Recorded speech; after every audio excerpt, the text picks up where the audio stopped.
Hi guys! Welcome back sa ating channel. And kamusta kayo? So, today is isi-share ko sa inyo kung paano ba ako mag-bake.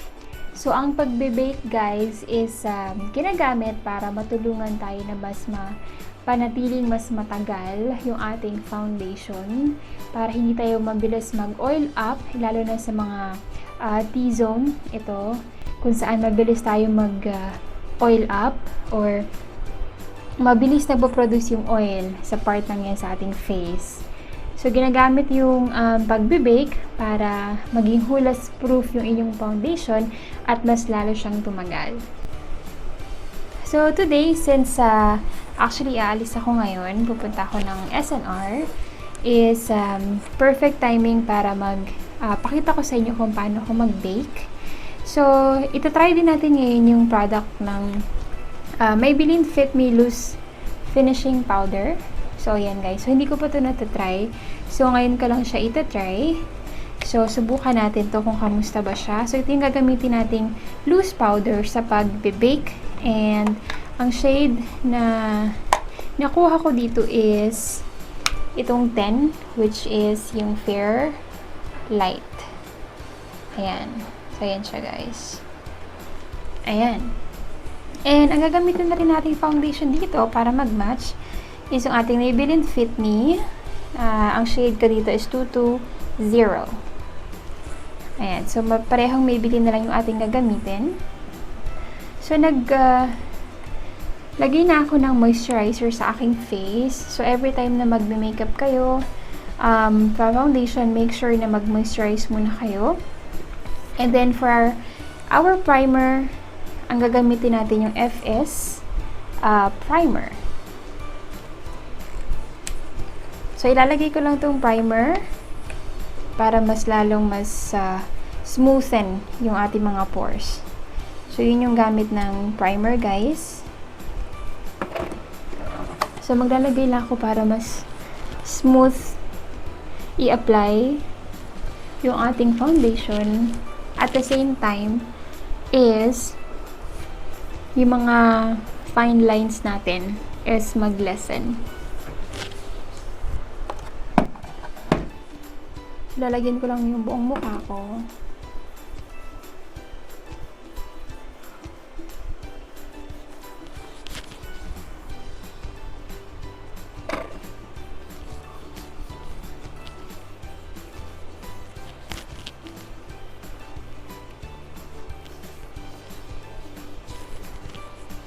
So, meron itong parang powdery finish.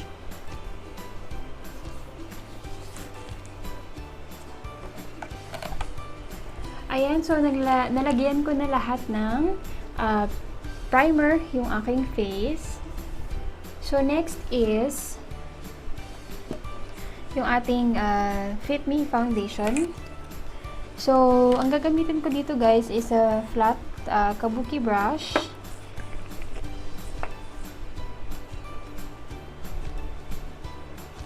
Ayan. So, maglalagay lang ako sa aking face. And then, i-blend natin to using a flat brush.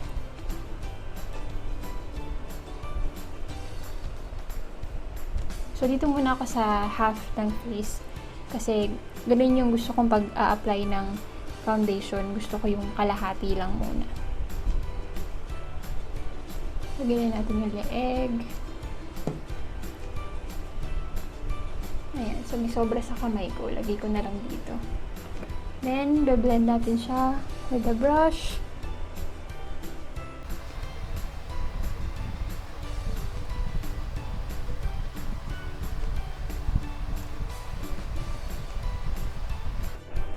So, very smooth yung blend natin ng foundation kasi nag-moisturize tayo at the same time naglagay tayo ng ating primer.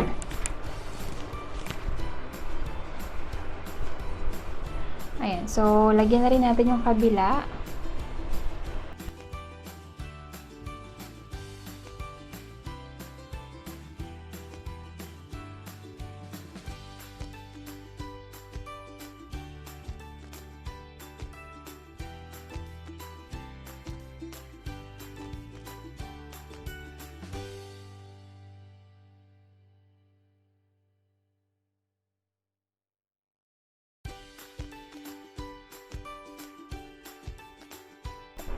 Ayan, so kung meron pa kayong mga parts kung saan hindi ba nako-cover ng maayos yung inyong ng inyong foundation, yung inyong face, like yung mga red blemishes, ganyan.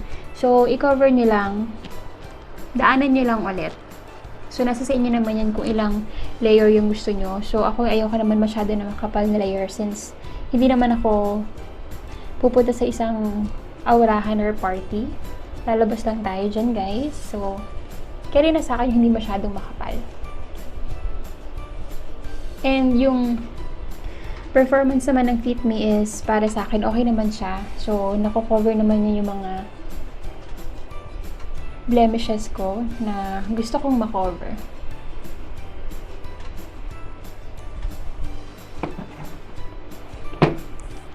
Okay, so ayan guys yung ating pag-a-apply ng foundation. Okay, so next guys is mag-a-apply naman tayo ng ating concealer. So gagamitin ko yung aking Detail Intense Cover Concealer. So ayan siya.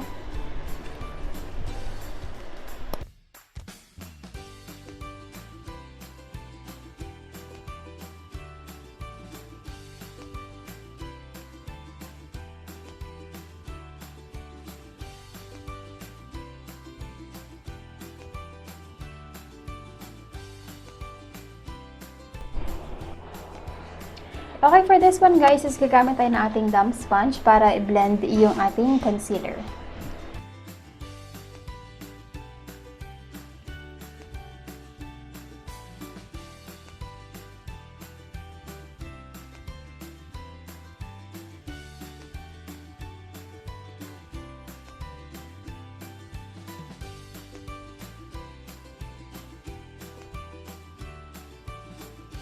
Okay, so after natin siya ma-blend using our damp sponge, so ito na yung pagbe-bake na tinatawag natin. So, gagamitin na natin yung ating loose powder.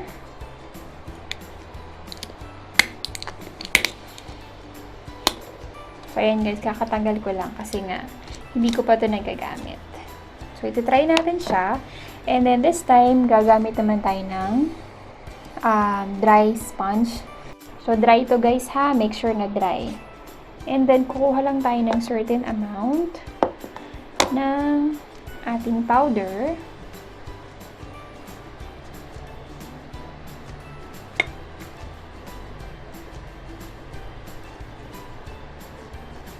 Tapos, yun yung ilalagay natin dito. Ayan. So, isama nyo na rin yung mata nyo, guys. Para, pag naglagay kayo ng inyong eyeshadow is maging mas flawless siya.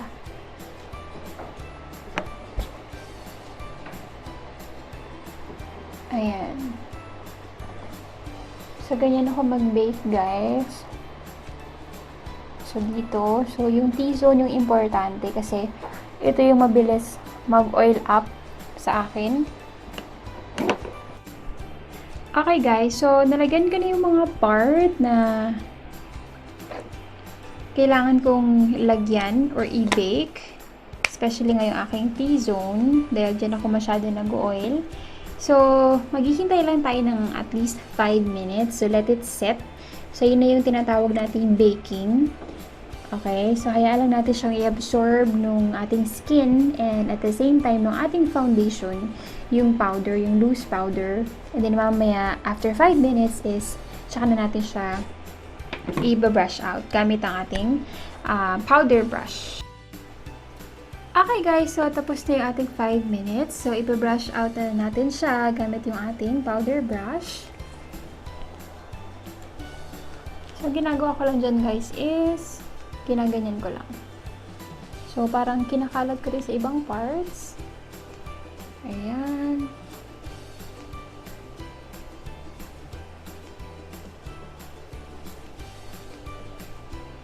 Para parang final, ano na rin siya ng foundation natin.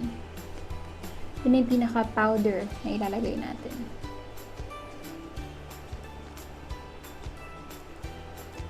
Okay guys, so ayan, na-brush out na natin yung mga excess powder kanina sa ating face. So next is, itutuloy ko lang yung aking makeup guys. So babalikan ko kayo for the final look. And dyan lang kayo. So ito na yung ating final look for today. So ayan, yan lang yung ginawa kong makeup sa aking face. So mukhang fresh lang ang dating. And so sana nagustuhan nyo. And ilalagay ko sa description box yung mga products na ginamit ko sa aking face para naman malaman nyo kung ano yung mga ginamit ko sa aking face. Ayan, so hanggang sa muli guys, and sana nagustuhan nyo itong ating tutorial for today. And kung gusto nyo pa ng mga ganitong klaseng videos, just make sure to like and subscribe. And also, press nyo na rin yung notification bell para updated kayo sa mga susunod pa nating videos. So hanggang sa muli guys, ito ulit si Yana Cruz and thanks so much for watching. Bye!